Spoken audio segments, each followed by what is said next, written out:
தினம் ஒரு ஜெபம் என்கிற ஜெப வேலைக்கு நேராக இயேசு கிறிஸ்துவின் நாமத்தினாலே உங்களை வாழ்த்தி வரவேற்கிறேன். இன்றைய நாளுக்குரிய வசனம் லூக்கா எழுதின சுவிசேஷம் அதிகாரம் 18 வசனம் 1.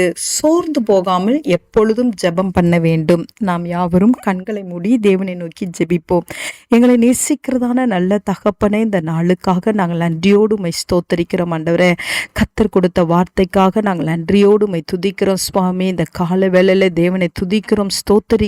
எங்கள் ஜெபத்தை கேட்கிறவராய், எங்கள் விண்ணப்பத்துக்கு செவி சாய்க்கிறவராய் கர்த்தர் இந்த நாளில் எங்கள் மத்தியிலே நீர் இறங்கி வந்திருக்கிறபடினால் நன்றி அப்பா.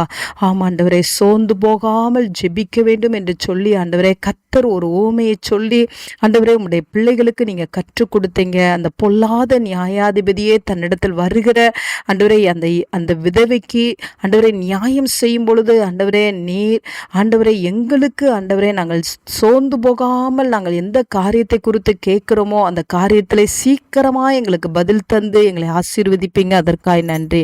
சீக்கிரமாக எங்களுக்கு நியாயம் செய்வீங்க, அதற்காக நன்றி. இந்த நாளில் என்னோடு கூட சேர்ந்து ஜெபிக்கிற உடைய பிள்ளைகள் அப்பா, எந்த காரியத்தை குறித்து ஆண்டவரே தேவ சமூகத்தில் ஜெபித்து கொண்டிருக்கிறார்களோ அந்த காரியத்துக்காக தொடர்ந்து ஜெபிக்கிற ஜெப அபிஷேகத்தை தாங்க ஆண்டவரே. சோர்ந்து போக வேண்டாம், இன்னும் எனக்கு நடைபெறவில்லை என்று சொல்லி உடைய பிள்ளைகள் சோர்ந்து போக வேண்டாம் ஆண்டவரே.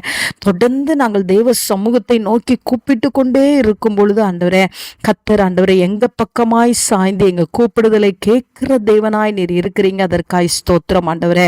ஆமா ஆண்டவரே, இந்த நாளில் உடைய பிள்ளைகள் பொறுமையோடு விசுவாசத்தோடு ஆண்டவரே கர்த்தரிடத்திலே ஆண்டவரே அப்பா கேட்கிற காரியத்தை ஆண்டவரே தொடர்ந்து ஜெபித்து கொண்டே இருக்க கர்த்தர் உதவி செய்யுங்க. மனம் தளராதபடிக்கு ஸ்திரமாய் இருந்து கேட்க உதவி செய்யுங்க.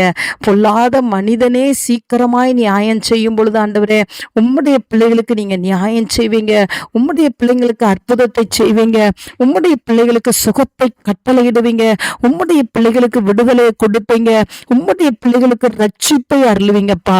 இன்றைக்கு சோர்ந்து போகாமல் ஜெபித்து உம்முடைய சமூகத்திலிருந்து ஆசீர்வாதத்தை பெற்றுக்கொள்ள உதவி செய்யுங்க.